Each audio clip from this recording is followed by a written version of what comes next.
여러분, 이거 아세요? 사탕수수에서 설탕을 뽑아낼 때 만들어지는 거무스름하고 끈적끈적한 액체인 당밀은 빵이나 술과 같은 먹거리를 만드는 데 사용되거나 동물용 사료와 공업용 알코올을 제작할 때 사용되는 등 상당히 많은 쓰임새를 가졌습니다. 특히 과거 미국에서 술을 제조하거나 판매하는 것을 법으로 금지하는 금주법이 비준되자 중류주인 럼의 주 원료였던 당밀은 법이 시행되기 전에 술을 한 병이라도 더 만들려던 주류 회사들 사이에서 아주 활발히 거래되던 품목이었죠.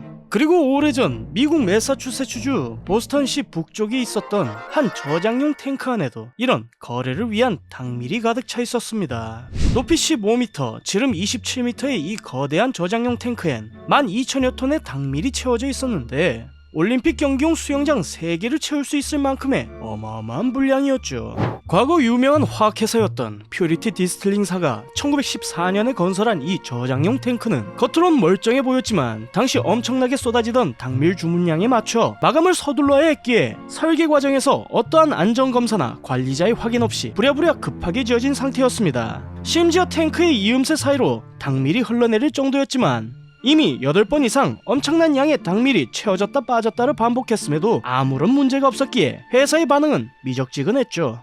물론 그날이 오기 전까진 말입니다. 1919년 1월 15일 영하 17도였던 전날에 비해 날씨가 갑자기 따뜻해져 영상 4도를 웃돌았던 이날 저장용 탱크가 있던 보스턴 상업지구에서 일을 하던 사람들은 아주 독특한 소리를 듣게 되는데 반복해서 낮게 우르릉거리는 소리가 마치 천둥이라도 치는 듯 했지만 하늘은 아주 맑았기에 사람들은 도무지 영문을 알 수 없었죠. 그들이 들었던 소리는 천둥 소리가 아니었습니다. 저장용 탱크에 담겨진 12,000여 톤의 당밀이 갑작스럽게 따뜻해져 버린 날씨 때문에 급팽창하게 되었고 이를 견디지 못한 탱크의 철판이 부풀어 오르며 내는 소리였죠. 이윽고 엄청난 굉음과 함께 탱크가 무너져 내리자 속에 들어있던 12,000톤의 당밀은 곧바로 8m 높이의 끈적한 쓰나미로 돌변해 약 56km의 속도로 몰아치며 지나가는 자리에 있던 모든 것들을 덮쳤습니다. 같은 양의 물보다 1.4배나 더 높은 밀도와 파괴력을 자랑하던 당밀 파도는 주변 기차역에 있던 기차를 밀쳐내고 소방선을 90m나 끌고 가 3층 건물에 그대로 처박았으며 주위의 목조 건물 14채를 순식간에 박살내버렸죠. 눈 깜짝할 새 벌어진 끔찍한 상황에서 사람들은 곧 당밀에 빠진 희생자를 구하기 위해 뛰어들었지만 사고로 인해 부서진 건물의 잔해들 그리고 건물에서 쓸려나온 물건들이 잠긴 끈적끈적한 당밀 사이에서 사람들을 구조한다는 것은 너무나 어려운 일이었습니다. 소방서와 경찰서에서 급파된 구조인원들이 당밀을 치워내며 사람들을 구하려 했지만 공기 중에 노출된 당밀이 굳어버리는 바람에 구조활동은 더욱 난항에 빠지게 되었고 결국 사망자 21명, 부상자 150명의 끔찍한 대재난으로 남게 되었습니다.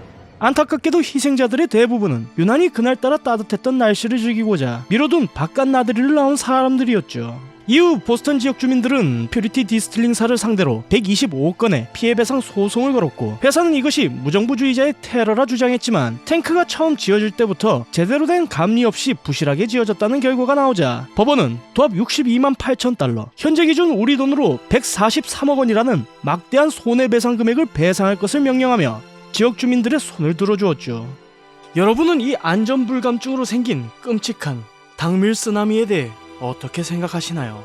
몰라도 상관없는 지식 몰상식 다음 시간에 좀 더 재미난 이야기로 찾아뵙겠습니다. 감사합니다.